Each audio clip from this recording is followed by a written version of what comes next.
Kumusta po kayo, mga minamahal naming taga-subaybay? Sana ay nasa mabuti kayong kalagayan. Samahan niyo po akong muli sa isang panibagong paglalakbay ng puso, isang kwentong susubok sa tibay ng pagmamahal at pangarap.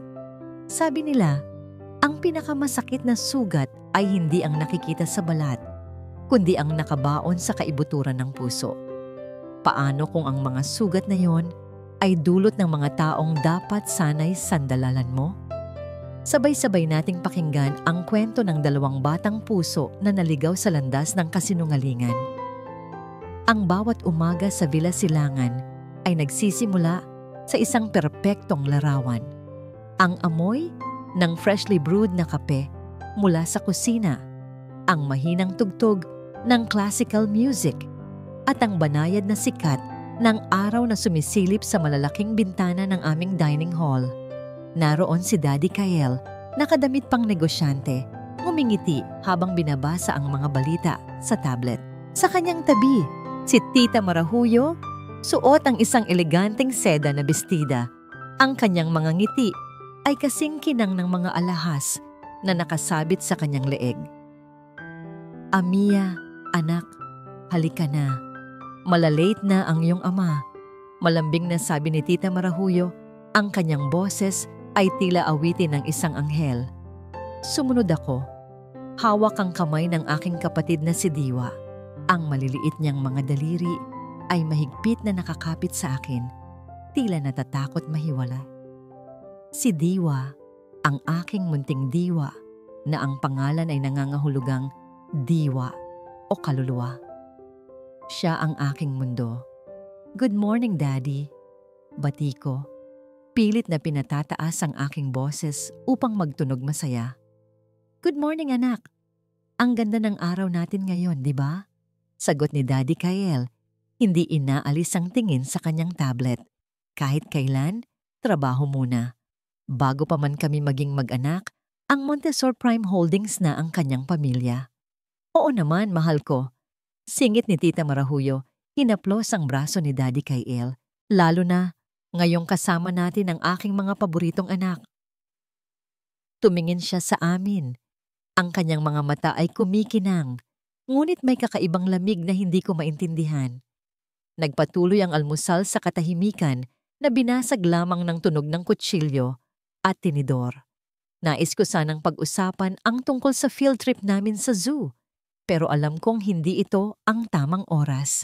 Tita Marahuyo insisted na hindi na kailangan ang mga ganoong paglalaro para sa amin dahil mas kailangan naming mag-focus sa pagiging mabuting anak at pag-aaral ng mabuti.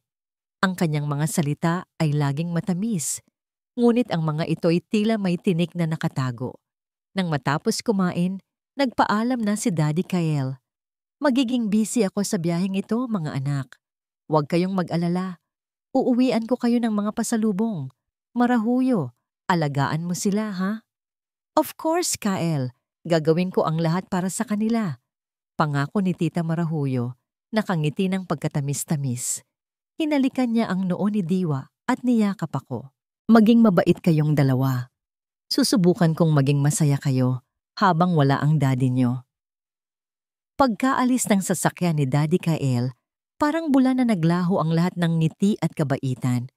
Ang pinto ng dining hall ay bumagsak kasunod ng mahinang pagsara nito.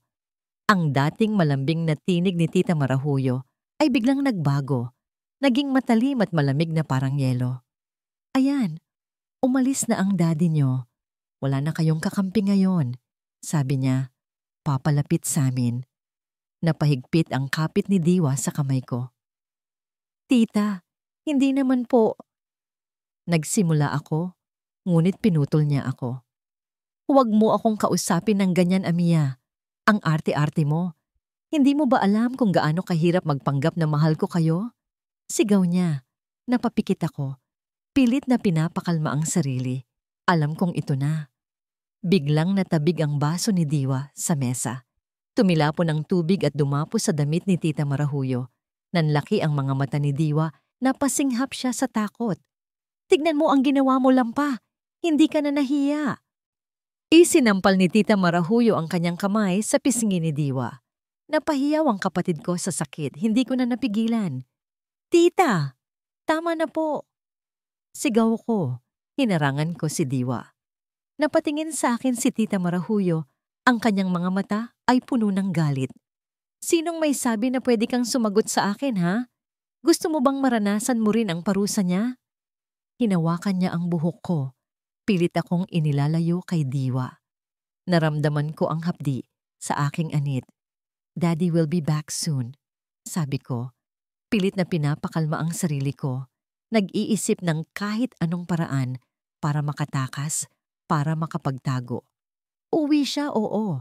Pero hindi niya malalaman ang mga ginagawa namin dito, 'di ba? Tumingin siya sa akin. Isang mapanuksong ngiti ang gumuhit sa kanyang labi. Mas lalo lang siyang maniniwala na kailangan mong matuto. Action. Hinila niya ako palabas ng dining hall, patungo sa kwarto na tanging kami lang ni Diwa ang pinapapasok. Bago niya kami isinara sa loob, tumingin siya sa akin. Isang salita lang, Amiya. Isang salita lang na malaman kong sinabi mo sa daddy mo tungkol dito o kahit kanino. At hindi ko alam kung anong klaseng parusa ang ibibigay ko sa inyong dalawa. Siguraduhin mong mananahimik kayong dalawa. Siguraduhin mong hindi maririnig ng daddy nyo ang kahit ano. Bumagsak ang pinto, kasunod ang tunog ng susi na iniikot sa lock.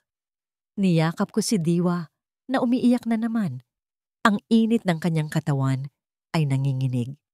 Shh, Diwa, okay lang tayo. Okay lang. Bulong ko, habang ang aking sariling mga luha ay tumatagaktak sa kanyang buhok. Ngunit sa kaibuturan ng aking puso, alam kong hindi kami okay. Alam kong ito pa lang ang simula ng isang mahabang, madilim na gabi. At ang pinakamasakit, wala kaming magawa para ito ay pigilan. Ang mga kamay ko ay sanay na sa pag-aalaga ng mga rosas. Bawat paggupit ng gunting, bawat pag-alis ng mga lantang dahon ay isang ritual na ginagawa ko ng may pag-iingat at pagmamahal. Ito ang paboritong hardin ni Ma'am Aurora, ang yumaong asawa ni Sir Kael. Ang mga rosas na ito, na tinawag niyang Rosas de Amor, ay ang tanging buhay na alaala niya na naiwan sa Villa Silangan. Bago siya pumanaw, may isang huling pakiusap siya sa akin. Hawak niya ang aking kamay.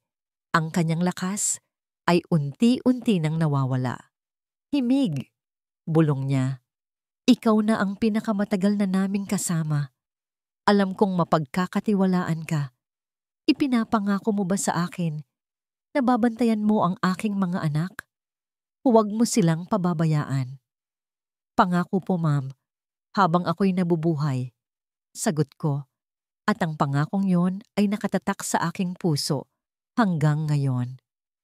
Ngunit sa mga nakalipas na buwan, mula nang dumating si Ma'am Marahuyo, ang pangakong yon ay tila isang tinik na lalong bumabaon sa aking dibdib. May kakaiba sa kanya. Isang lamig na hindi kayang itago ng kanyang matatamis ng ngiti. Isang kislap sa kanyang mga mata na hindi tugma sa kanyang malalambing na salita. Habang nag-aalaga ako ng mga bulaklak malapit sa bintana ng dining hall, isang tunog ang pumunit sa katahimikan ng umaga. Hindi ito isang ordinaryong iyak. Ito ay isang hikbi, isang pigil na pagtangis na puno ng takot. Ito ang boses ni Diwa. Nabitawan ko ang aking gunting. Tumayo ako ng tuwid. Pinakikiramdaman ng bawat tunog mula sa loob. Tignan mo ang ginawa mo, Lampa. Hindi ka na nahiya. Ang boses na yon, ang matinis at walang awang boses ni Ma'am Marahuyo. Nawala ang lahat ng lambing, nawala ang lahat ng pagkukunwari. Ang natira ay purong galit. Napapikit ako, hindi ako nagkakamali. Ang mga hinala ko, ang mga agam-agam na pilit kong iwinawaksi sa aking isipan, ay totoo pala. Ang mga batang ito ay hindi ligtas sa piling niya. Nanginginig ang aking mga kamay, hindi dahil sa katandaan, kundi dahil sa pinaghalong awa at galit. Awa para sa mga bata at galit para sa aking sarili. Dahil wala akong magawa. Isa lang akong hardinero. Ilang sandali pa, nakita kong bumukas ang pinto ng kusina. Si Amia, dahan-dahang sumisilip sa paligid, tinitiyak na walang nakakakita. Nang makita niyang malayo ako, mabilis siyang pumasok at kumuha ng isang piraso ng tinapay at ilang tira mula sa almusal. Isiniksik niya ito sa ilalim ng kanyang damit at nagmamadaling tumakbo pabalik sa kanilang silid. Ang puso ko ay tila pinipiga. Ang mga anak ng isang bilyonaryo kailangang magpuslit ng pagkain sa sarili nilang pamamahay. Ang pangako ko kay Ma'am Aurora ay tila isang paalala ng aking kabiguan. Hindi na pwede ito. Kailangan kong gumawa ng paraan. Nilisan ko ang hardin ng mga rosas at nagtungo sa aking munting kubo sa likod ng mansyon. Ito ang aking santuwaryo. Ang lugar kung saan malaya akong mag-isip. Amoy lupa at langis ang hangin dito. Malayo sa artipisyal na pabango ng Villa Silangan. Mula sa isang lumang baul, kinuha ko ang isang maliit na kahon. Sa loob nito ay isang maliit na kamera, hindi mas malaki sa aking hinlalaki. Binili ko ito noon para sana sa seguridad ng aking sariling bahay, ngunit hindi ko kailanman ginamit. Tila ngayon na ang tamang panahon. Hawak ko ang maliit na aparato sa aking mga kulubot na palad. Ito ay isang modernong bagay, isang bagay na hindi ko lubos na naiintindihan. Ngunit alam ko kung ano ang kaya nitong gawin. Kaya nitong ipakita ang katotohanan. Nag-antay ako ng tamang pagkakataon. Nang marinig kong may kausap si Ma'am Marahuyo sa telepono, sa kanyang silid, alam kong ito na ang sandali. Dala ang isang dust cloth, pumasok ako sa sala. Nagkukunwaring naglilinis ng mga palamuti. Ang aking mga mata ay agad na napunta sa isang malaking potted plant sa sulok ng silid. Ito ang lugar kung saan madalas kinakausap ni Mama Rahuyo ang mga bata. Malayo sa mga CCTV camera na ipinakabit ni Sir Kael. Mabilis ang aking mga kilos. Sa isang iglap, naitago ko ang maliit na kamera sa ilalim ng isang makapal na dahon. Ang lente nito ay nakatutok ng perpekto sa gitna ng sala. Halos hindi ito makita. Bumalik ako sa aking paglilinis. Ang aking puso ay kumakabog ng malakas. Isa itong malaking panganib. Kung mahuli ako, tiyak na mawawalan ako ng trabaho at mas lalong walang magbabantay sa mga bata. Ngunit habang pinupunasan ko ang isang florera, nakita ko ang refleksyon ng mga rosas sa labas ng bintana. At sa isang saglit, tila nakita ko ang nangiti ni Ma'am Aurora, isang ngiti ng pasasalamat. Ang pangako ay pangako, at gagawin ko ang lahat upang tuparin ito. Ang mga matang nagmamasid sa Villa Silangan ay hindi na lamang ang mga mata ng isang hardinero. Ngayon, mayroon ng isang mata na hindi kailanman pipikit. Ang mga sumunod na araw ay naging isang malabong panaginip ng takot. Ang bawat yabag ni Tita Marahuyo sa pasilyo ay nagpapakabog sa aming dibdib. Ang bawat pagbukas ng pinto ay nagdudulot ng panlalamig sa aming mga buto. Natutunan naming maging mga anino sa sarili naming pamamahay. Tahimik, hindi kumikibo, at halos hindi humihinga. Ang pagbabago ay mas lalong naging malala. Nang isang hapon, narinig ko si Tita Marahuyo na may kausap sa telepono. Ang kanyang boses, na karaniwang kinokontrol at puno ng pagkukunwari, ay naging matinis at desperado. Hindi ko maintindihan ang lahat ng salita, ngunit ang mga katagang tulad ng utang, palugit, at huling babala ay tumagos sa aking isipan. Pagkatapos ng tawag na yon, ibinagsak niya ang telepono sa lalagyanan nito. Isang nakabibinging katahimikan ang sumunod. Nang lumingon siya at nakita kami ni Diwa na nakatayo sa may pintuan, ang kanyang mga mata ay tila nag-aapoy. Hindi na ito galit. Ito ay isang bagay na mas malalim at mas mapanganib. Ito ay galit na nagmumula sa desperasyon. Anong tinitingin-tingin niyo dyan? Sigaw niya. Dahil sa inyo, puro problema ang dala niyo sa buhay ko. Hindi iyon totoo. Wala kaming ginagawa. Ngunit sa mundo ni Tita Marahuyo, kami ang laging may kasalanan. Kami ang dahilan ng lahat ng kanyang kamalasan. Sa isang maliit na pagkakamali, ang pagkatapon ng isang piraso ng biskwit ni Diwa sa sahig, nahanap niya ang perpektong dahilan. Hinila niya kami, hindi sa aming silid, kundi patungo sa isang pinto na bihirang buksan. Ang pinto papunta sa silong. Dahil mga basura kayo, sa basurahan ang dapat niyong kalagyan, sabi niya, habang kinakaladkad kami pababa sa madilim at matarik na hagdanan. Ang silong ay malamig at amoy lupa. May halumigmig sa hangin na dumidikit sa balat. Ang tanging liwanag ay nagmumula sa isang hubad na bumbilya na nakasabit sa kisame, nagbibigay ng mahina at nanginginig na ilaw. Dito itinago ang mga lumang gamit, mga sirang kasangkapan, at mga alaalang matagal nang dapat kinalimutan. Para sa amin ito ay naging isang kulungan. Isinara ni Tita Marahuyo ang pinto.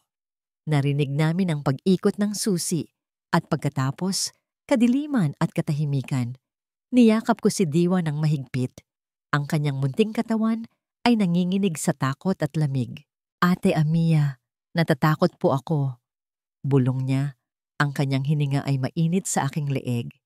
Shh! Andito lang si ate. Hindi kita iiwan. Sagot ko, kahit na ang sarili kong puso ay tila gustong kumawala sa aking dibdib. Upang labanan ng takot at ang dilim, nagsimula akong magkwento. Mga kwentong itinuro sa amin ni Mama Aurora noong nabubuhay pa siya. Mga kwento tungkol sa mga diwata, sa mga bituin, at sa isang kaharian na gawa sa purong liwanag. Alam mo ba, Diwa? Bulong ko. Si Mama, siya ang reyna ng liwanag. Mayroon siyang kaharian sa likod ng mga ulap kung saan lahat ay masaya at walang kadiliman. At mula doon, binabantayan niya tayo. Ang bawat kislap ng bituin sa gabi, iyon ay isang halik mula sa kanya. Nakikinig si Diwa. Ang kanyang mga mata ay nanlalaki sa bawat salita. Sa aming munting mundo sa silong, ang mga kwento ko ang nagsilbing aming araw, ang aming pag-asa. Ngunit ang pag-asa ay madaling maubos sa isang lugar na walang liwanag. Kinagabihan, nagsimulang umubo si Diwa. Isang tuyo at mahinang ubo sa una. Ngunit habang lumalalim ang gabi at lumalamig ang semento sa aming paanan, ang kanyang ubo ay lumalakas. Hinipo ko ang kanyang noo. Mainit. Nilalagnat siya. Ang desperasyon ay nagsimulang gumapang sa aking puso. Mas malamig pa kaysa sa sahig na aming hinihigaan. Kailangan namin ng tulong. Kailangan ni Diwa ng gamot. Sumigaw ako. Kinalampag ko ang pinto. Tita Marahuyo, tulong! May sakit si Diwa. Tita, parang awa niyo na. Walang sumasagot. At pagkatapos, sa gitna ng aking kawalan ng pag-asa, isang tunog ang aking narinig mula sa itaas. Isang pamilyar na tunog, ang ringtone ng telepono. At hindi lang basta ringtone, ito ang espesyal na tugtog na itinakda ni Tita Marahuyo para lamang sa mga tawag mula kay Daddy. Si Daddy, tumatawag si Daddy. Isang bugso ng pag-asa ang bumuhos sa aking pagkatao, isang mainit na liwanag sa gitna ng malamig na kadiliman. Si Daddy, kung maririnig niya lang ako, kung malalaman niya lang ang kalagayan namin, ililigtas niya kami. Tiyak iyon. Diwa, sumigaw ka. Tawagin mo si Daddy. Utos ko sa kapatid ko. Gamit ang natitira kong lakas, kinalampag ko ang pinto gamit ang aking mga kamao. Hindi alintana ang sakit. Daddy! Tulong! Nandito kami sa silong! Daddy! Narinig ko ang mahinang ubo ni Diwa, ngunit sinubukan niyang sumigaw kasama ko. Ang kanyang munting boses ay halos hindi marinig, ngunit sapat na yon para palakasin ang loob ko. Narinig namin ang mga yabag sa itaas. Papalapit. Huminto ito mismo sa tapat ng pinto ng silong. Huminto rin ako sa pagkalampag. Pinigil ko ang aking hininga. Bubuksan na niya. Naririnig niya kami, ngunit hindi ang tunog ng susi ang sumunod. Sa halip, narinig namin ang boses ni Tita Marahuyo. Malinaw at malambing, na tila kinakausap ang telepono. "Hello, mahal. Kumusta ka na? Napatawag ka." Gumuho ang aking mundo. "Daddy, huwag kang maniwala sa kanya. Sinunggaling siya. Tulong!" Sigaw ko, mas malakas, mas desperado. Kinakalampag ko muli ang pinto, paulit-ulit, hanggang sa mamula ang aking mga kamay. Nailock niya kami dito. "Daddy, may sakit si Diwa." Ngunit ang kasunod na nangyari ay ang pinakamasakit sa lahat. Biglang, isang malakas na tunog ang yumanig sa buong bahay. Isang pamilyar na himig ng classical music, ang paborito ni Daddy. Ngunit ngayon, ito ay nakabibingi. Ang volume ay nasa pinakamataas. Ang bawat nota ay tila isang dagok sa aming mga tainga. Isang pader na itinayo sa pagitan namin at ng aming kaligtasan. Hindi ito basta musika. Ito ay isang pader ng tunog, isang ingay na nilalamon ang lahat. Nilalamon nito ang aming mga sigaw. Nilalamon nito ang aming pag-asa. Napahinto ako. Kahit anong lakas ng sigaw ko, alam kong wala nang makakarinig. Ang aking boses ay isang patak lamang ng ulan sa gitna ng isang rumaragasang bagyo. Sa kabila ng ingay, bahagya kong narinig ang boses ni Tita Marahuyo na nagpatuloy sa pakikipag-usap. Masaya, malambing. "Ay oo, mahal. Medyo nagpapatugtog lang ako. Alam mo na, para maging masaya ang bahay. Ang mga bata, ayun, mahimbing na natutulog. Napagod siguro sa paglalaro buong araw." Ang kanyang mga salita ay mga punyal na tumusok sa aking puso. Napayakap na lang ako kay Diwa, na ngayon ay umiiyak na, hindi dahil sa sakit, kundi dahil sa takot sa nakabibinging ingay.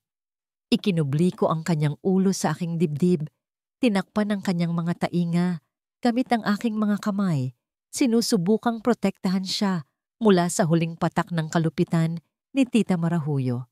Napasandal na lang ako sa malamig at matigas na pinto. Talunan. Ang aking sigaw ay naging isang mahinang hikbi. Ang pag-asa na sandali kong nayakap ay biglang dinurog at tinangay ng hangin. Dito sa silong ng takot, sa ilalim ng ingay ng perpektong kasinungalingan, naintindihan ko na walang sino man ang darating para iligtas kami. Tagumpay. Iyon ang salitang umalingaw-ngaw sa loob ng conference room sa Hong Kong. Ang pirma sa kontrata ay tuyo na, ang pakikipagkamay ay matatag, at ang kinabukasan ng Montesor Prime Holdings ay mas naging makinang. Habang nakaupo ako sa aking upuan, pinapanood ang mga business partner na nag-uusap ng may sigla. Isang pambihirang pakiramdam ng kasiyahan ang bumalot sa akin. Ito ang mundo ko. Isang mundo ng mga numero, estratehiya at panalo. Isang mundong kontrolado ko at naiintindihan. Nang matapos ang pagpupulong, bumalik ako sa aking hotel suite na may tanawin ng buong syudad. Ang mga ilaw mula sa mga gusali ay tila mga bituin na abot kamay. Ito ang bunga ng aking pagod at sakripisyo. At para kanino ko nga ba ginagawa ang lahat ng ito? Kinuha ko ang aking telepono at idinayal ang numero ng Villa Silangan. Isang ring lang, sinagot na agad ito. "Hello, mahal." Ang boses ni Marahuyo. Malambing, mainit, parang musika sa aking pandinig pagkatapos ng isang mahabang araw. "Marahuyo, kumusta na kayo dyan?" Tanong ko, habang tinatanggal ang aking kurbata. Okay na okay kami, Kael. Actually, medyo nagpapatugtog ako ng classical music ngayon, yung paborito mo. Ang mga bata. Kanina pa naglalaro sa kanilang silid. Katatapos lang nilang mag-drawing. You should see Diwa's work. She drew a big, happy sun. Napangiti ako. Iyon ang pamilyang gusto kong isipin. Isang masayang tahanan, payapa, at puno ng sining at musika. Isang perpektong larawan na nagbibigay katwiran sa aking madalas na pagkawala. Mabuti naman kung ganoon. I miss you all. We miss you too, mahal. Mag-ingat ka dyan. We'll be waiting. I love you. I love you too. Sagot ko bago ibaba ang tawag. Gumaan ang aking pakiramdam. Ang lahat ay nasa ayos. Pwede na akong magpahinga. Binuksan ko ang aking laptop para tingnan ang ilang mga email bago matulog. Karamihan ay mga pagbati mula sa aking team. Ang iba ay spam. Ngunit isang email ang kumuha ng aking atensyon. Wala itong subject. At ang nagpadala ay isang hindi pamilyar na address. Dahil sa kuryosidad, binuksan ko ito. Naglalaman lamang ito ng isang pangungusap. Isang pangungusap na nakasulat sa Filipino. Ang mga mahahalagang bulaklak sa iyong hardin ay unti-unting nalalanta. Napakunot ang aking noo. Ano ito? Isang biro? Isang uri ng spam na isinalin sa Tagalog? Isinara ko ang email, ipinagsawalang bahala ito. Ngunit ang mga salita ay nanatili sa aking isipan. Bulaklak, hardin, nalalanta. Biglang naalala ko si Aurora, ang aking yumaong asawa. Mahilig siya sa mga bulaklak. Ang hardin sa Villa Silangan ay ang kanyang proyekto, ang kanyang paraiso. At ang tawag niya sa aming mga anak, ang kanyang dalawang magagandang bulaklak. Isang kaba ang biglang gumapang sa aking dibdib. Isang malamig na pakiramdam na hindi ko maipaliwanag. Binalikan ko ang email, binasa ito ng paulit-ulit. Ang mga salita ay tila may dalang bigat. Isang babala na nakatago sa talinghaga. Imposible. Kakausap ko lang kay Marahuyo. Masaya sila. Naglalaro. Ligtas. Pero bakit hindi ako mapakali? Kinuha ko ang aking telepono at tinitigan ang larawan ni na Amia at Diwa na nakasave sa aking screen. Ang kanilang mga ngiti ay tila nagtatanong. Ang kanilang mga mata ay tila may gustong sabihin. Ang sabi ni Marahuyo, mahimbing na silang natutulog. Pero bakit ang sabi sa email, sila'y unti-unting nalalanta? Hindi ko na napigilan ang sarili ko. Muli kong idinayal ang numero ni Marahuyo. Sinagot niya ito. Ang kanyang boses ay may bahid ng pagtataka. Kael, napatawag ka ulit? May problema ba? Wala naman, sabi ko. Pilit pinapakalma ang aking boses. May natanggap lang akong kakaibang email. Gusto ko lang itanong kung may ideya ka. Email? Tungkol saan? Binasa ko sa kanya ang mensahe. Ang mga mahahalagang bulaklak sa iyong hardin ay unti-unting nalalanta. Isang sandaling katahimikan ang namayani sa linya. Akala ko ay naputol na ang tawag. Marahuyo, nariyan ka pa ba? Oo, mahal, nandito pa. Sagot niya. Ang kanyang boses ay biglang naging maingat. Napakakakaiba naman yan. Sino ang nagpadala? Hindi ko kilala. Isang anonymous address. Isang buntong hininga ang naririnig ko mula sa kabilang linya. Alam mo, Kael, sabi niya, na may halong lungkot at pag-aalala sa kanyang boses. Ayoko sanang sabihin sa'yo para hindi ka na mag-alala. Pero may problema kami kay Mang Himig nitong mga nakaraang araw. Si Mang Himig? Anong problema?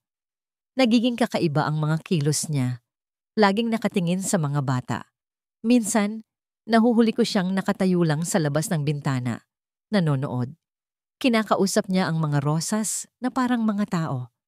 Noong isang araw, sinabihan niya ako na hindi ko raw inaalagaan ng tama ang hardin ni Aurora. Siguro siya ang may gawa niyan. Baka medyo wala na siya sa tamang pag-iisip. Huwag mo nang intindihin yon, mahal. Ako na ang bahala sa kanya. Ang kanyang paliwanag ay lohikal. Si Mang Himig ay matanda na. Matagal na siyang naninilbihan sa amin at malapit siya kay Aurora. Siguro nga ay hindi niya matanggap ang mga pagbabago. Sige, siguro nga, sabi ko. Ngunit ang kaba sa aking dibdib ay hindi pa rin nawawala. Mayroong isang bagay na hindi tama. Hindi na bumaba ang lagnat ni Diwa.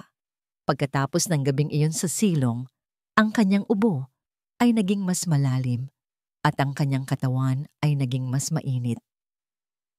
Nakahiga siya sa aming kama, balot ng kumot, ngunit nanginginig pa rin. Sa kanyang pagtulog, mga salitang walang kabuluhan ang lumalabas sa kanyang bibig, ngunit isang pangalan ang paulit-ulit niyang binabanggit sa gitna ng kanyang lagnat.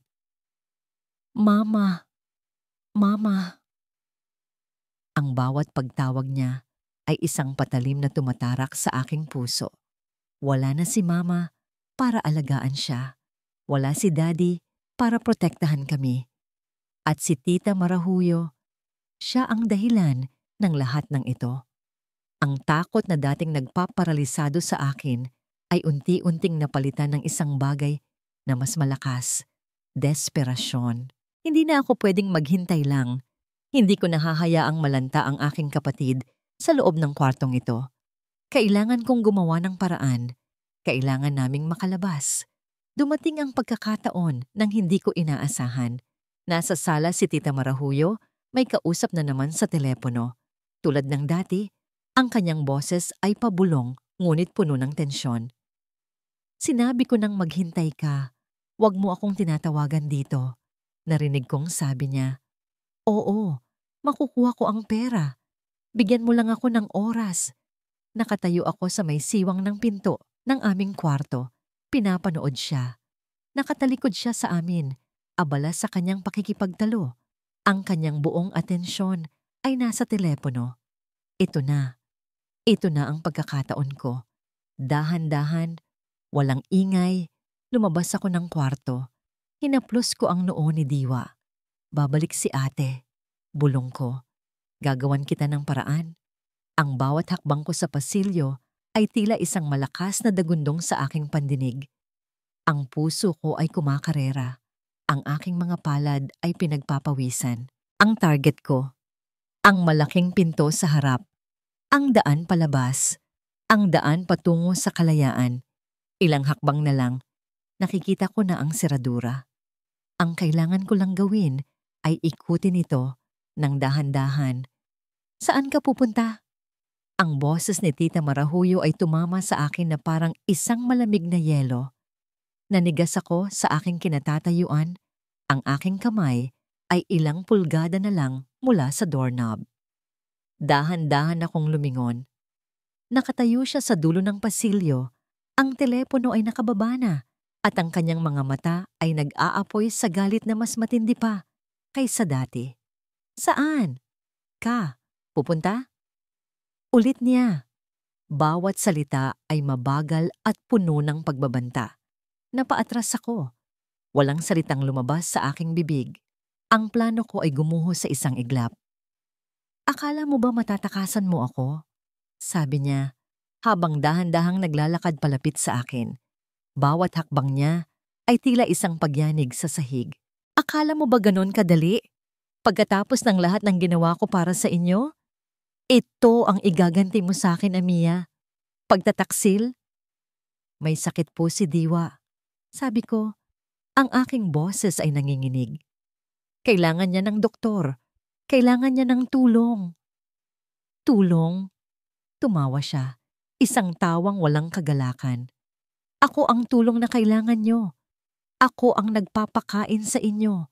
Ako ang nag-aalaga sa inyo habang ang ama niyo ay nagpapakasarap sa ibang bansa. At ito ang isusukli mo? Nakarating siya sa aking harapan. Hinawakan niya ang aking braso ng mahigpit. Ang kanyang mga kuko ay bumaon sa aking balat. Hindi ka alis sa bahay na ito. Hinding-hindi. Bitawan niyo po ako.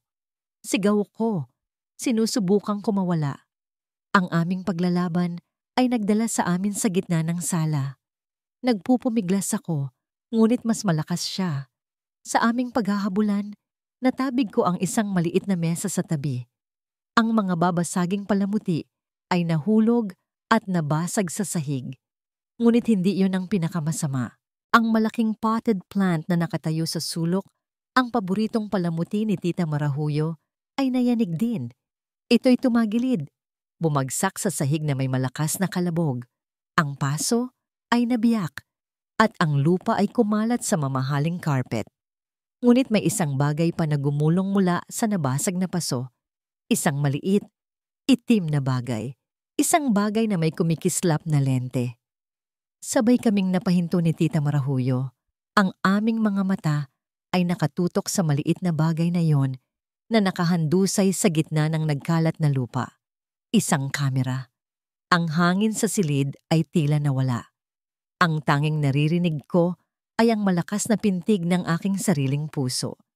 Dahan-dahan, dahan-dahang binitawan ni Tita Marahuyo ang aking braso. Ang kanyang mukha, na kanina'y puno ng galit, ay napalitan ng isang bagay na mas nakakatakot. Isang malamig at kalkuladong realisasyon. Ang kanyang mga mata ay lumipat mula sa kamera patungo sa akin at pagkatapos ay sa labas ng bintana, kung saan si Mang Himig ay nagdidilig ng mga halaman. Siya, bulong niya, hindi sa akin, kundi sa kanyang sarili.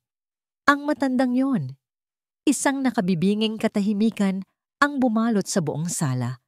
Ang tunog ng nabasag na paso, ang aming pag-aaway, lahat ay naglaho.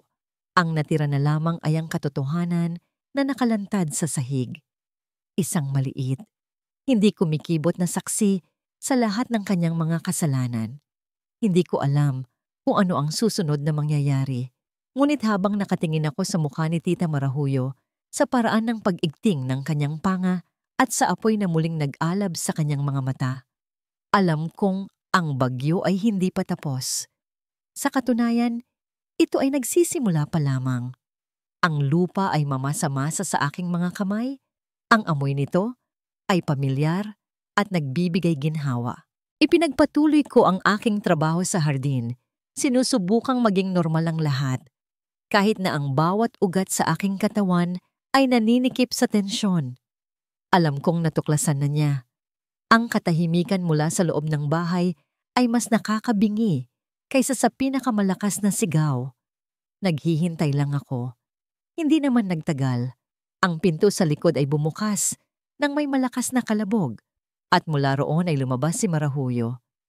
Hindi na siya ang eleganteng ginang na kilala ng lahat. Ang kanyang buhok ay bahagyang magulo. Ang kanyang mukha ay namumula sa galit at sa kanyang kamay, hawak niya ang maliit na itim na kamera na parang isang patay na daga. Himig! Isang sigaw ang pumunit sa katahimikan ng umaga. Hindi ako kumibo. Dahan-dahan kong ibinaba ang aking pala at humarap sa kanya. Walang hiya ka! Sigaw niya mabilis na lumapit sa akin. Hayop ka! Anong karapatan mong maglagay nito sa loob ng pamamahay ko? Manyak! Matanda ka na, hindi ka pa nahiya sa sarili mo. Ang mga salita niya ay matutulis, idinisenyo para saktan at hiyain ako. Ngunit sa ilalim ng lahat ng iyon, nakita ko ang tunay na dahilan. Takot. Purong takot. Hindi man lang ako kumurap. Tinitigan ko siya ng diretso sa mata. Sa likod ng kanyang galit, bumalik sa aking alaala ang mukha ni Ma'am Aurora. Ang kanyang mahinahong ngiti, ang kanyang mga mata na puno ng pagtitiwala. Ang pangako ko sa kanya, ang aking kalasag. Ano? Hindi ka magsasalita? Patuloy niya. Inamin mo na ba na isa kang bastos na matanda na nagmamanman sa mga baango? Ang tanging minamanmanan ko, Ma'am Marahuyo, ay ang kaligtasan ng mga anak ni Ma'am Aurora. Sagot ko. Ang aking boses ay kalmado ngunit matatag. Ang aking kalmadong sagot ay tila mas lalong nagsindi ng apoy sa kanya. Huwag mong mabanggit-banggit ang pangalan niya. Isa kang hamak na hardinero. Wala kang alam. Wala kang nakita. Sa isang marahas na galaw, itinapon niya ang kamera sa sementadong daanan. Tinapakan niya ito ng paulit-ulit. Ang kanyang mamahaling takong ay dumudurog sa plastik at salamin. Ang tunog ng pagkadurog nito ay musika sa kanyang pandinig, isang deklarasyon ng kanyang tagumpay.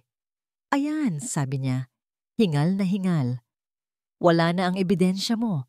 Wala ka nang maipapakita kahit kanino. At ngayon, lumayas ka sa pamamahay na ito. Fired ka na. Huwag ka nang magpapakita pa sa akin. Tumalikod siya. Puno ng pagmamataas, tiwalang-tiwala na nanalo siya sa laban. Tinalikuran niya ako na parang isang basurang itinapon. Pinanood ko siyang maglakad palayo. Nang sigurado na akong hindi na siya lilingon, dahan-dahan kong kinapa ang maliit na bagay sa aking bulsa. Ang memory card. Ligtas ito. Kagabi pa, bago ako umuwi, pinalitan ko na ito. Isang kutob, isang pag-iingat na nagligtas sa lahat. Ang dinurog niyang kamera ay wala ng laman. Ang katotohanan ay nasa aking palad. Walang salita. Kinuha ko ang aking mga gamit mula sa kubo. Hindi ko na kailangan ng kahit ano mula sa lugar na ito. Bago ako tuluyang umalis sa malaking gate, huminto ako at ibinaling ang aking tingin sa itaas, sa bintana ng silid ng mga bata. Isang huling sulyap. Patawad mga anak. Kung natagalan, sabi ko sa aking isipan. Pero tutuparin ko ang aking pangako. Naglakad ako palayo sa Bilya Silangan. Palayo sa mga kasinungalingan nito. Palayo sa mga lihim nito. Dumiretso ako sa isang maliit na coffee shop sa kanto. Isang lugar kung saan walang sino man ang makakakilala sa akin. Umorder ako ng kape at inilabas ang isang lumang laptop. Isinaksak ko ang isang card reader at doon, sa screen, lumabas ang lahat. Mga video. Sunod-sunod. Ang pagsigaw. Ang pagtulak. Ang pagkulong sa kanila, sa silong. Ang bawat isa ay mas masakit kaysa sa nauna. Nanginginig ang aking mga kamay habang ginagawa ko ang isang secure na email account. In-upload ko ang lahat ng file, ang bawat segundo ng kanilang paghihirap. Nang matapos, isa na lang ang kailangan kong gawin. Kinuha ko ang aking lumang telepono at idinayal ang numero ni Sir Kael sa ibang bansa. Ito na. Oras na para malaman niya ang katotohanan. Nagring ito. 1, 2, 3, 4. Ang bawat pagring ay tila isang dagundong sa tahimik na coffee shop. Ang bawat pagring ay nagpapataas ng aking kaba. Sagutin mo, Sir Kael. Sagutin mo. Ngunit pagkatapos ng ikalimang ring, ang boses na sumagot ay hindi ang kay Sir Kael. Isang malamig at profesional na boses ng isang makina ang nagsalita. The person you are calling cannot be reached. Please try again later. Sinubukan ko ulit. At ulit. At ulit pa. Pareho pa rin ang resulta. Nasa isang lugar siya kung saan hindi siya maabot. Marahil sa isang mahalagang pagpupulong o nasa eroplano. Hindi ko alam. Ang tanging alam ko ay habang hawak ko ang teleponong ito, habang ang ebidensya ay ligtas sa cloud, ang dalawang bata ay naiwan pa rin sa loob ng bahay na yon. Kasama ng isang halimaw na ngayon ay alam nang wala nang nakabantay sa kanya. Isinandal ko ang aking ulo sa malamig na salamin ng bintana ng coffee shop. Tumingala ako sa langit. Ang ulan ay nagsimulang pumatak. Maliliit na guhit ng tubig sa salamin na tila mga luhang dumadaloy. Ma'am Aurora, ginawa ko na po ang lahat ng aking makakaya, bulong ko sa hangin. Sana hindi pa huli ang lahat. Ang pangako ay binitiwan. Ang katotohanan ay handa ng isiwalat. Ngunit sa karera laban sa oras, ang bawat segundong lumilipas ay isang segundong pabor sa kadiliman. Ang paliwanag ni Marahuyo tungkol kay Mang Himig ay dapat sanang nagpakalma sa akin. Ito ay lohikal. Makatwiran. Ngunit sa halip, mas lalo lamang nitong pinalaki ang isang maliit na tinik ng pagdududa sa aking isipan. Hanggang sa ito ay naging isang matalim na balaraw na tumutusok sa aking kapayapaan. Nakaupo ako sa aking hotel suite. Hindi na pinapansin ang maningning na tanawin sa labas. Ang aking atensyon ay nakatuon sa larawan ng aking pamilya sa aking mesa. Ako, si Amia, si Diwa, at si Marahuyo. Kinuha ito noong nakaraang Pasko. Lahat kami ay nakangiti. Isang perpektong larawan. Ngunit ngayon, habang tinititigan ko ito, tila may mali. Tila isang dula-dulaan. Sinubukan kong magtrabaho, basahin ang mga ulat, sagutin ang mga email. Ngunit ang mga salita sa screen ay naglaho. Ang tanging nakikita ko ay ang mensahe. Ang mga mahahalagang bulaklak sa iyong hardin ay unti-unting nalalanta. Bakit si Mang Himig? Ang taong yon ay mas matagal nang kasama ng aming pamilya kaysa sa sino man. Siya ang nagturo kay Amiya kung paano magtanim ng sunflower. Siya ang gumawa ng maliit na swing para kay Diwa sa ilalim ng puno ng mangga. Isang taong may ganoong kabuting puso, biglang magiging isang kakatwang matanda na nagpapadala ng mga misteryosong mensahe? Hindi tugma. At ang paliwanag ni Marahuyo, mayroon itong bahid ng pagiging masyadong perpekto. Masyadong mabilis niyang itinuro si Mang Himig. Masyadong madali niyang ipinaliwanag ang lahat. Biglang, isang alaala ang sumulpot sa aking isipan, malinaw na parang kahapon lang nangyari. Ilang araw bago pumanaw si Aurora. Nakaupo kami sa hardin at sinabi niya sa akin, "Kael, kapag ako'y nawala na, makinig ka. Makinig ka sa mga bagay na hindi sinasabi ng mga anak natin. Ang kanilang katahimikan, minsan, ay mas malakas pa kaysa sa kanilang mga salita. Makinig ka sa kanilang katahimikan. Kailan ko huling narinig ang tunay na tawa ni Amiya? Kailan ko huling narinig si Diwa na nagkukwento tungkol sa kanyang mga pangarap? Ang mga pag-uusap namin sa telepono ay laging pinapangunahan ni Marahuyo na nagbibigay ng mga masasayang ulat. Laging sila'y okay, masaya, naglalaro. Hindi ko sila direktang nakakausap. Hindi ko na sila naririnig. Ang pagdududa na dati isang alon lamang ay naging isang malaking tsunami. Hindi na ako makapaghintay. Hindi ko na kayang manatili rito, libo-libong milya ang layo, habang ang aking isipan ay pinapatay ng mga paano kong. Kinuha ko ang aking telepono at tinawagan ang aking sekretarya. "Lorraine, I need you to book me a flight back to Manila. The earliest one you can find. I don't care about the cost. I'm cutting this trip short." "But sir, what about the investors' dinner tomorrow?" Tanong niya, naguguluhan. "Cancel it. Tell them a family emergency came up. Just get me on that plane," Marian kong sabi. Hindi na ako nag-empake. Iniwan ko ang lahat. Ang aking isipan ay iisa lang ang tinatakbo. Kailangan kong umuwi. Kailangan kong makita ang aking mga anak. Kailangan kong makita sila gamit ang aking sariling mga mata, hindi sa pamamagitan ng mga salita ni Marahuyo. Sa loob ng eroplano, hindi ako makatulog. Ang bawat minuto ay tila isang oras. Ang bawat oras ay tila isang buong araw.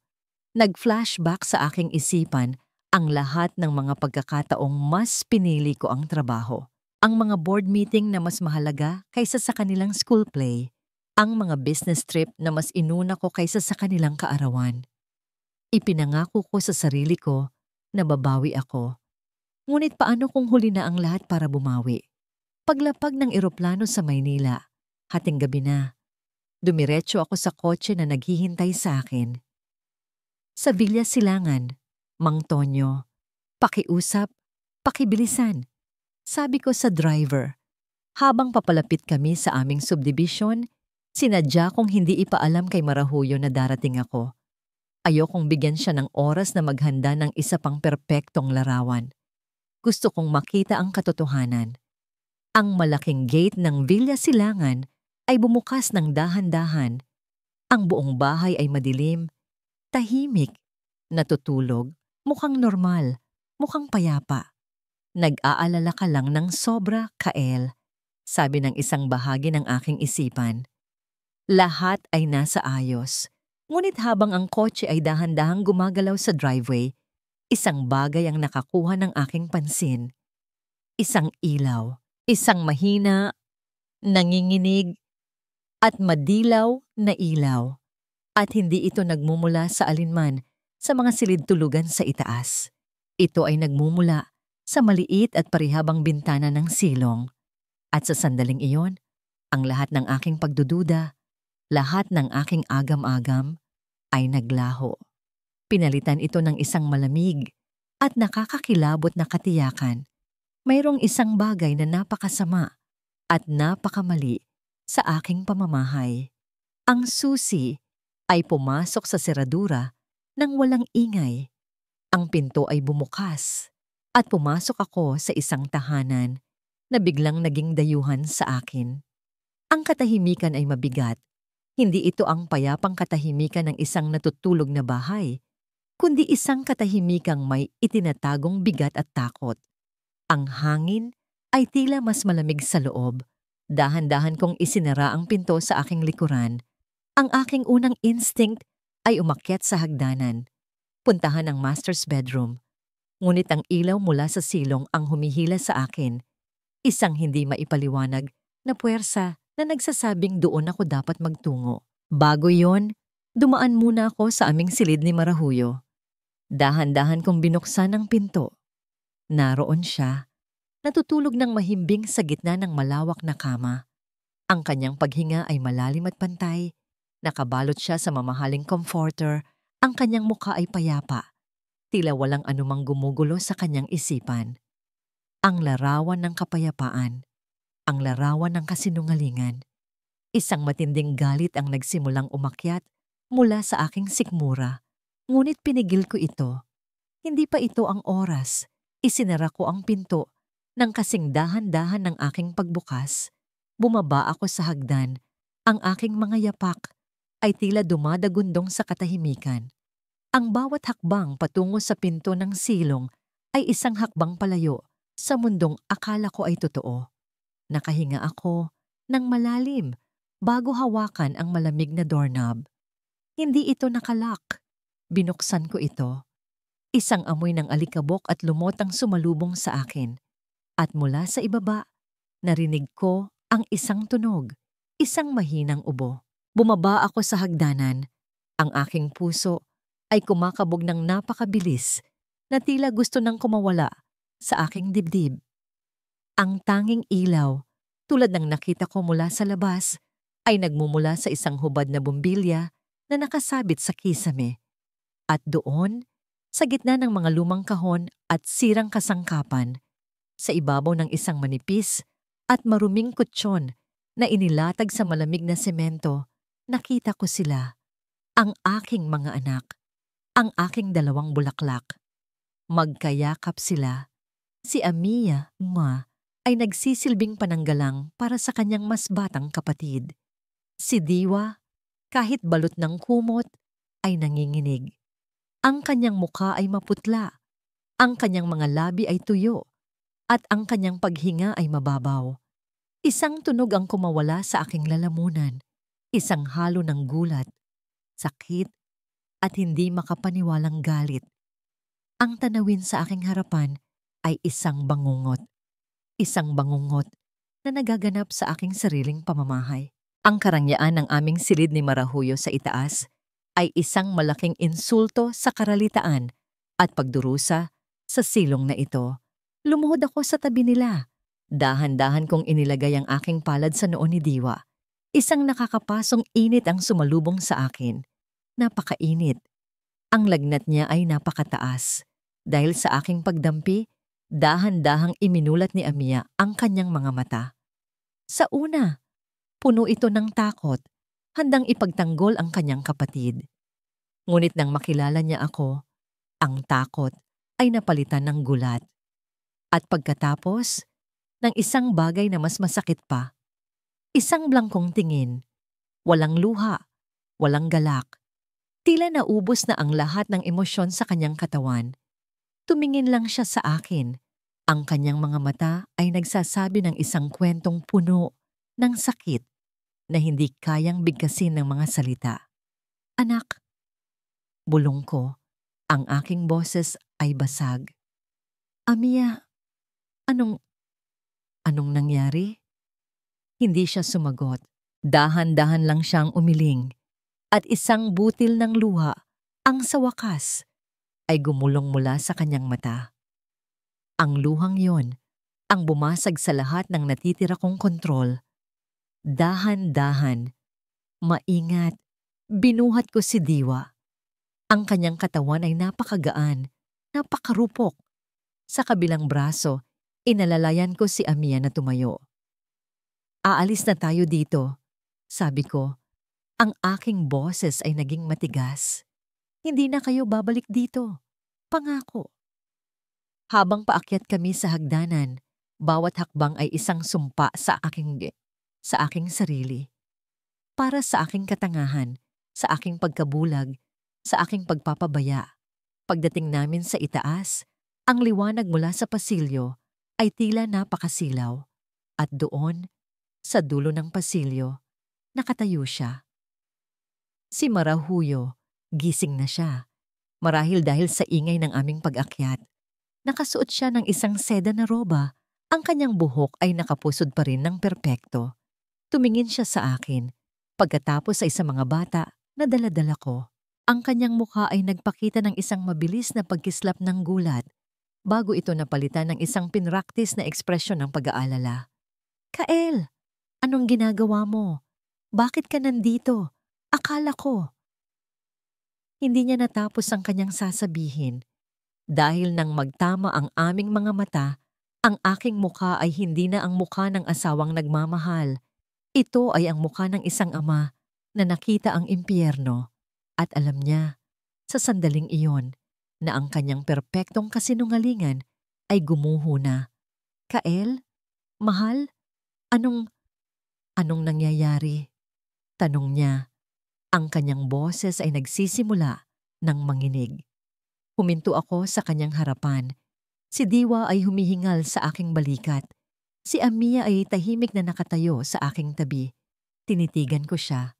At sa unang pagkakataon, nakita ko siya kung sino talaga siya. Hindi isang anghel, kundi isang demonyo na nagtatago sa likod ng isang magandang maskara. At alam kong ang katahimikan ay malapit nang matapos. Isang bagyo ang malapit ng ibuhos sa loob ng Villa Silangan. Nakatayo ako sa likod ni Daddy. Ang aking mga kamay ay mahigpit na nakakapit sa kanyang damit.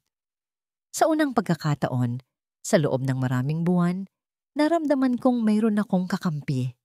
Ang kanyang presensya ay isang pader sa pagitan namin at ni Tita Marahuyo. Ang mukha ni Tita Marahuyo ay nagbago. Ang pagkukunwaring pag-aalala ay mabilis na naging desperasyon nang makita niya ang hindi matinag na galit sa mga mata ni Daddy. Kael, magpapaliwanag ako. Sabi niya, ang kanyang boses ay nanginginig ngunit sinusubukang maging kalmado. Hindi yan tulad ng iniisip mo. Ang mga bata, sila'y dinidisiplina ko lang sila, Kael. Masyado silang nagiging pasaway. Si Amiya, nagsisinungaling. Si Diwa, laging nagkakasakit para makuha ang atensyon. This is for their own good. Tinuturuan ko lang silang maging matatag. Naramdaman ko ang pagigting ng mga kalamnan ni Daddy. Ang bawat salita ni Tita Marahuyo ay tila gasolina na ibinubuhos sa isang apoy na nag-aalab na, disiplina. Ulit ni Daddy. Ang kanyang boses ay mababa at puno ng panganib. Tinatawag mong disiplina ang pagkukulong sa kanila sa isang madilim at maruming silong. Tinatawag mong pagtuturo ang hayaan mong lagnatin ng anak ko hanggang sa halos hindi na siya makahinga. Hindi mo naiintindihan. Kael! Sigaw ni Tita Marahuyo. Ang kanyang pagkukunwari ay tuluyan ng gumuho. Wala ka dito. Ako ang araw-araw na nakikipagbuno sa kanila. Ako ang nahihirapan. Sinubukan ko, Kael. Sinubukan kong maging ina sa kanila. Pero ayaw nila sa akin. Sila ang may problema.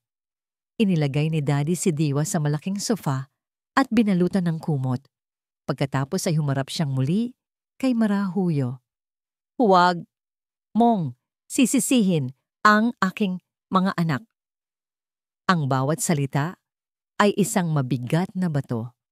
Biglang, bumuhos ang mga luha sa mga mata ni Tita Marahuyo. Lumuhod siya sa sahig, isang perpektong pagganap ng isang biktima. Patawarin mo ako, Kael. Mahal kita. Mahal na mahal ko kayo. Nagkamali ako, Pero ginawa ko lang yon dahil gusto kong maging perpekto ang pamilya natin. Si Mang Himig. Sinulsulan niya ang mga bata laban sa akin. Sinisiraan niya ako sa'yo. Maniwala ka sa akin, mahal ko. Ito na ang huling pagkakataon na gagamitin niya ang kanyang mga luha at kasinungalingan. Dahil sa sandaling iyon, isang katok ang narinig namin mula sa pinto. Si Daddy, na tila inaasahan na ito, ang nagbukas. At doon, nakatayo si Mang Himig. Ang kanyang mukha ay puno ng determinasyon. Sa kanyang kamay, hawak niya ang isang maliit na memory card. Napatayo si Tita Marahuyo. Ang kanyang mukha ay namutla. Tila nakakita ng multo. Anong ginagawa mo dito? Di ba't sinibak na kita? Hindi siya pinansin ni Mang Himig. Inabot niya ang memory card kay Daddy. Sir Kael, sabi niya, ang kanyang boses ay matatag. Ang katotohanan, para sa kapakanan ni Ma'am Aurora. Kinuha ni Daddy ang card. Dinala niya kami ni Diwa sa study room, malayo sa sala. Amiya, sabi niya sa akin, ang kanyang mga mata ay malungkot, ngunit seryoso. Takpan mo ang tainga ng kapatid mo at takpan mo rin ang sayo. Huwag kayong makikinig sa kahit ano. Pangako, malapit nang matapos to. Tumango ako. Niyakap ko si Diwa at itinapat ang aming mga tainga sa unan, ngunit hindi ko mapigilang sumilip sa siwang ng pinto. Mula sa study, nakita kong isinaksak ni Daddy ang card sa isang adapter at ikinonekta ito sa malaking telebisyon sa sala. At pagkatapos, nagsimula na ang paghuhukom. Ang unang lumabas sa screen ay ang imahe ng aming sala, kuha mula sa isang mababang anggulo. Tahimik sa una. Ngunit pagkatapos, pumasok sa frame si Tita Marahuyo. Hila-hila, si Diwa. Narinig ko. Kahit pilit kong tinatakpan ang aking tainga, ang boses niya, malamig, matalim, walang awa. Ang bawat sigaw, ang bawat sampal, ang bawat pananakot ay umaling-awngaw sa buong kabahayan. Mas malakas, mas malinaw, mas masakit kaysa sa alaala. Napapikit ako ng mariin. Niyakap ko si Diwa ng mas mahigpit. Umaasang ang aking yakap ay magiging isang kalasag laban sa masasamang alaala na muling binubuhay sa kabilang silid. Sa sala, nakita ko si Tita Marahuyo na napaatras. Ang kanyang mukha ay puno ng hindi makapaniwalang takot. Ang kanyang bibig ay bumubukas at sumasara. Ngunit walang tunog na lumalabas. Ang kanyang depensa, ang kanyang mga luha, ang kanyang mga kasinungalingan, lahat ay walang silbi laban sa hindi maikakailang katotohanan na ipinapalabas sa screen. Ang video ay nagpatuloy. Ang pagkulong sa amin sa silong. Ang pagsigaw ko para humingi ng tulong habang tumatawag si Daddy. At ang sinadyang pagpapatugtog ni Tita Marahuyo ng napakalakas na musika para takpan ang aming mga daing. Nakita ko si Daddy. Nakatayo lang siya, hindi kumikilos, tila isang estatwang bato.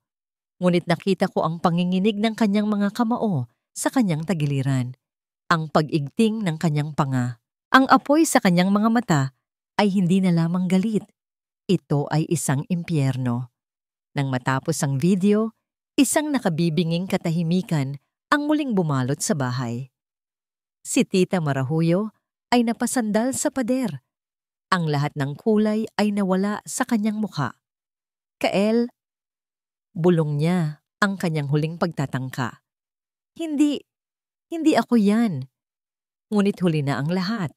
Kinuha ni Daddy ang kanyang telepono.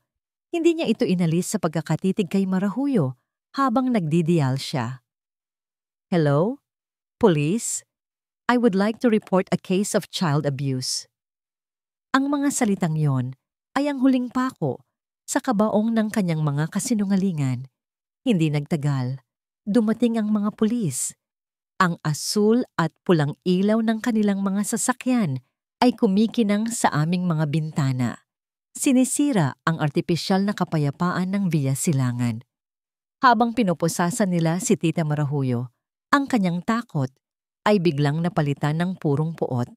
Tumingin siya, hindi sa mga pulis, hindi kay Mang Himig, kundi diretso kay Daddy.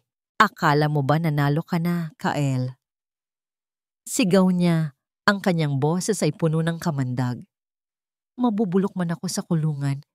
Pero hinding-hindi mo na maibabalik ang dati. Hinding-hindi mo na mabubura ang ginawa mo. Sa bawat pagtingin mo sa kanila, maaalala mo na wala ka dito, na pinabayaan mo sila. Humarap siya sa direksyon ng study room. Tila alam na nanonood ako.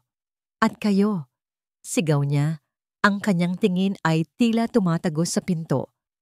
Huwag niyong kalimutan. Ang daddy niyo, hinayaan niya itong mangyari. Isa rin siyang halimaw. Ang mga salita niya ay tumama sa akin nang mas malakas kaysa sa alinman sa kanyang mga sampal. Hinila na siya ng mga pulis palabas, ngunit ang kanyang huling sumpa ay nanatili, nakalutang sa hangin, isang lason na dahan-dahang gumapang sa unang hibla ng pag-asa na naramdaman ko. Nang mawala na siya, pumasok si Daddy sa study. Lumuhod siya sa aming harapan. Ang kanyang mukha ay puno ng sakit at pagsisisi. Inabot niya ang kanyang kamay para hawakan ako, ngunit sa isang iglap, ang nakita ko ay hindi ang aking ama, kundi ang kanyang anino, ang anino ng kanyang pagkawala. At sa unang pagkakataon, umatras ako mula sa kanya. Lumipas ang ilang buwan, ang ingay ng mga sirena ng pulis at ang mapait na sumpa ni Marahuyo ay unti-unting napalitan ng isang bagong uri ng katahimikan sa Villa Silangan. Hindi na ito ang katahimikang puno ng takot, kundi isang katahimikang may puwang, isang malawak at nakakailang na espasyo sa pagitan ko at ng aking mga anak. Naharap na ni Marahuyo ang hustisya. Ang mga video ni Mang Himig ay nagsilbing hindi matututulang ebidensya, ngunit habang ang isang pinto ng impyerno ay nagsara, isa namang panibagong hamon ang nagbukas sa aming harapan. Ang paghilom. Ginawa ko ang isang bagay na matagal ko nang dapat ginawa. Ibinenta ko ang malaking porsyento ng aking shares sa Montesor Prime Holdings. Nag-step down ako bilang CEO. Ang imperyong binuo ko, gamit ang aking oras at pawis, ang mismong imperyong naglayo sa akin mula sa aking pamilya, ay handa ko ng talikuran dahil naintindihan ko na anong halaga ng isang kaharian kung ang mga prinsesa mo ay nalulunod sa kalungkutan. Ang bawat araw ay isang pagsubok. Si Diwa, sa tulong ng therapy at ng walang sawang pag-aalaga, ay unti-unti nang bumabalik. Ang kanyang lagnat ay matagal nang nawala at paminsan-minsan, naririnig ko na ulit ang kanyang matamis na tawa, lalo na kapag kasama niya si Mang Himig na ngayon ay itinuturing na naming bahagi ng pamilya. Isang umaga, sinubukan kong suklayin ang kanyang buhok. Ang aking malalaki at magaspang na mga kamay ay hirap na hirap sa pagtirintas nito. Hindi tulad ng malalambot na kamay ni Aurora noon. Daddy, hindi po ganyan, sabi ni Diwa. Sabay tawa ng mahina. Kinuha niya ang suklay mula sa akin. Ako na lang po. Sa halip na masaktan, napangiti ako. Ito ay isang maliit na hakbang, ngunit para sa akin, ito ay isang malaking tagumpay. Ibig sabihin, nagbabalik na ang kanyang lakas, ang kanyang tiwala sa sarili. Ngunit si Amia ay ibang kwento. Siya ang mas matanda. Siya ang mas maraming naaalala. Siya ang nagsilbing kalasag. At siya ang nagdala ng pinakamabibigat na peklat sa kanyang kalooban. Ang salitang binitiwan ni Marahuyo bago ito umalis, na ako rin ay isang halimaw, ay tila bumaon ng malalim sa kanya. Mayroon kaming hindi nakikitang pader sa pagitan namin. Hindi na siya umiiwas sa akin, ngunit hindi rin siya lumalapit. Ang kanyang mga sagot ay laging maikli. Ang kanyang mga mata ay laging tila nakatingin sa malayo. Sa aming mga sesyon kasama ang child psychologist, halos hindi siya nagsasalita. Nakaupo lang siya, yumuyuko, nilalaro ang kanyang mga daliri. Sinabi ng doktor na kailangan namin ng oras, na ang tiwala, kapag nasira, ay hindi itinatanim. Ito ay pinapatubo. At ang pagpapatubo nito ay nangangailangan ng pasensya. Kaya't iyon ang ibinigay ko sa kanya. Pasensya. Hindi ko na siya pinipilit magkwento. Sa halip, Sinisigurado kong lagi lang akong nandyan. Kapag gumagawa siya ng homework sa dining table, uupo ako sa kabilang dulo, nagbabasa ng libro, hindi nagsasalita, ipinaparamdam lang na kasama niya ako. Kapag nanonood siya ng TV, tatabihan ko siya, hindi nagtatanong, nanonood lang din. Isang gabi, hindi siya makatulog. Narinig ko siyang gumagalaw sa kanyang silid. Kumatok ako ng marahan. Anak? Walang sumagot. Pumasok ako. Nakita ko siyang nakaupo sa tabi ng bintana, nakatingin sa mga bituin. Umupo ako sa sahig, ilang talampakan ang layo mula sa kanya. Hindi ako nagsalita. 10 minuto, 20 minuto, 1 oras. Naghintay lang ako. Bakit niyo po kami iniwan? Ang kanyang tanong, na binitiwan sa katahimikan ng gabi, ay tumama sa akin ng may bigat ng 1,000 bato. Walang galit sa kanyang boses. Tanging purong kalungkutan. Huminga ako ng malalim. Walang excuse, walang palusot. Tanging katotohanan. Dahil duwag ako, anak, sabi ko. Ang bawat salita ay mahirap lunukin. Akala ko, kapag ibinigay ko sa inyo ang lahat, magandang bahay, mga laruan, pera, sapat na yon. Akala ko, iyon ang pagiging isang ama. Nagkamali ako. Ang pagiging ama pala ay ang pagiging nandyan. At wala ako. Patawarin mo ako, Amya. Habang buhay kong pagsisisihan niyon. Hindi siya sumagot. Ngunit ilang sandali pa, naramdaman ko ang isang maliit na paggalaw. Dahan-dahan, bumaba siya mula sa kanyang upuan at umupo sa sahig sa tabi ko. Hindi niya ako hinawakan. Hindi niya ako tiningnan. Ngunit ang pag-upo niya sa tabi ko ay sapat na. Ito ang unang pagkakataon na siya ang kusang lumapit. Ang aming paghilom ay hindi isang tuwid na linya. May mga araw na masaya, may mga araw na mahirap. Ngunit unti-unti, ang mga bitak sa aming mga puso ay nagsimulang mapunuan. Isang hapon, pumasok ako sa silid ni Amia para dalhan siya ng merienda. Wala siya roon, ngunit sa ibabaw ng kanyang mesa may isang papel, isang drawing, 3 tao, isang malaki at 2 maliit. Magkakahawak kamay sila sa ilalim ng isang malaki at maningning na araw. Sa ilalim nito, may mga salitang nakasulat sa pambatang sulat kamay. Ang aking pamilya. Hindi ko napigilan ang mga luha na bumagsak mula sa aking mga mata. Hindi ito mga luha ng kalungkutan o pagsisisi. Ito ay mga luha ng pasasalamat, ng pag-asa.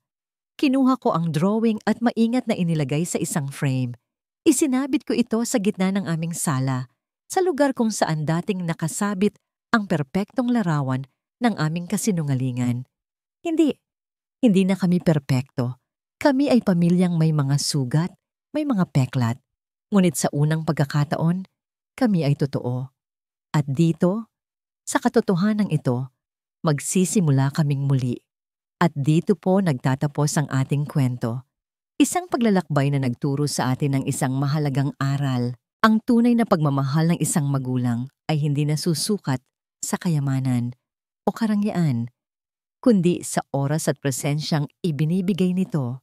Ang mga sugat ng nakaraan ay hindi basta-basta naghihilom, ngunit sa pamamagitan ng pag-ako sa pagkakamali, pagbibigay ng walang katapusang pasensya, at pagpapakita ng tunay na pagsisisi, ang paghilom ay laging posible. Ang pagpapatawad, lalo na sa sarili, ang unang hakbang upang muling mabuo ang isang nasirang pamilya. Maraming salamat po sa inyong walang sawang pagsubaybay at pakikinig. Naway may napulot kayong aral at inspirasyon sa kwento ni Kael, Amia at Diwa. Ano po ang masasabi ninyo sa ating kwento ngayong gabi? At anong uri naman ng mga kwento ang gusto ninyong marinig sa mga susunod na araw? Huwag po kayong mag-atubiling i-comment sa ibaba. Ang inyong mga saloobin ay napakahalaga po sa amin. Hindi dito nagtatapos ang ating paglalakbay. Marami pa pong kwentong kasing ganda at mas puno ng aral dito sa aming channel. Kung nagustuhan nyo ang kwentong ito, i-like, i-share sa pamilya at mga kaibigan, at mag-subscribe na rin para lagi kayong updated sa mga susunod pa naming kwento. I-click nyo ang notification bell para kayo ang unang makarinig kapag may bago kaming upload. Pagpalain po kayo ng Panginoon, kayo at ang inyong buong pamilya. Hanggang sa muli.